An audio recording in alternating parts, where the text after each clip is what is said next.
Wahabi, wawasannya hanya bid'ah.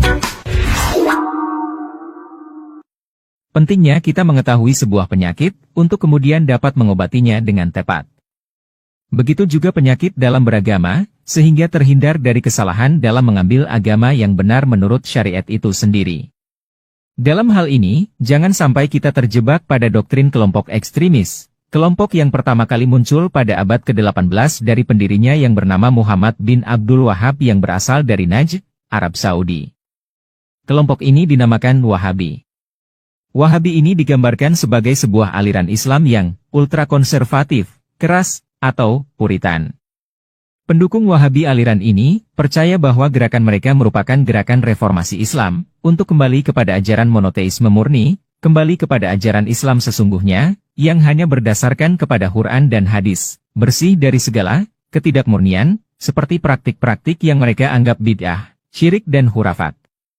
Sedangkan penentang ajaran ini menyebut Wahabi sebagai gerakan sektarian yang menyimpang, sekte keji, dan sebuah distorsi ajaran Islam. Bahkan para ulama Sunni telah bersepakat bahwa Wahabi telah keluar dan bukan bagian dari Ahlus Sunnah wal Jamaah. Hal ini dikarenakan paham yang mereka bawa sama sekali tidak mencerminkan sifat dari ajaran Ahlus Sunnah, melainkan lebih condong seperti Khawarij. Bahkan dalam perjalanannya, banyak sekali sejarah kelam yang ditorehkan oleh sekte Wahabi ini, dari pembunuhan ulama, perempuan dan anak-anak, penghancuran situs-situs Islam dan lain-lain. Itulah mengapa ajaran mereka sama sekali jauh dari nilai-nilai Islam. Berikut adalah 20 di antara ciri ajaran Wahabi yang wajib dihindari. Pertama, mereka membagi tauhid kepada 3 kategori, yakni rububiyah, uluhiyah, dan asma wa sifat. Yang kedua, sering bertanya di mana Tuhan. Tujuannya tiada lain hanya untuk mengarahkan orang, bahwa Allah berada di satu tempat yaitu aras. Ketiga, meyakini Tuhan punya tangan atau anggota badan, meyakini Tuhan punya muka atau wajah asli, meyakini Tuhan punya jari jemari, meyakini Tuhan punya betis, meyakini Tuhan punya lambung atau rusuk. Keyakinan seperti ini dinamakan faham tajsim, yaitu menganggap Allah memiliki anggota tubuh layaknya makhluk. Keempat, meyakini Tuhan punya arah dan bertempat di atas aras atau di langit. Kelima, meyakini Tuhan turun dari aras menuju ke langit dunia di malam hari. Keenam, mendakwa dirinya bermanhaj salaf dalam akidah, tapi sangat bertentangan dengan akidah ulama salaful ummah. Yang ketujuh, memahami nas-nas mutasabbihat menurut terjemahan bebas, tanpa merujuk ke kitab ulama. Kedelapan, mengkafirkan pengikut Imam Abu Hasan al-Asy'ari dan Abu Mansur al-Maturidi, yang keduanya merupakan imam Ahlus Sunnah.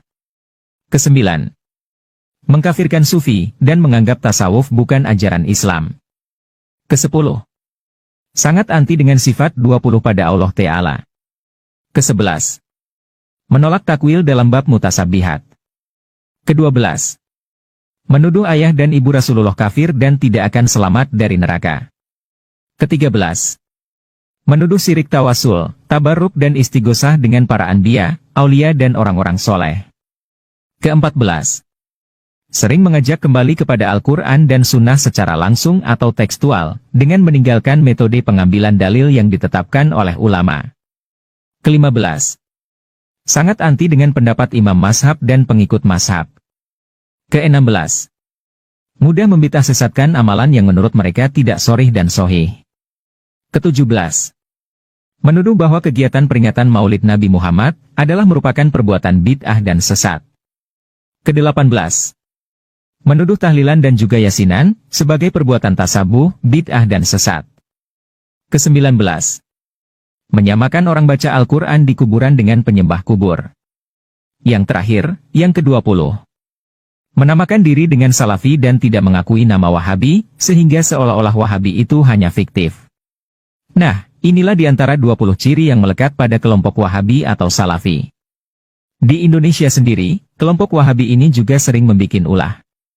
Mereka tak segan-segan membid'ahkan amalan orang lain, menuduh sesat, bahkan sampai ada yang mengkafirkan sesama umat Islam lain yang berbeda paham dengan mereka.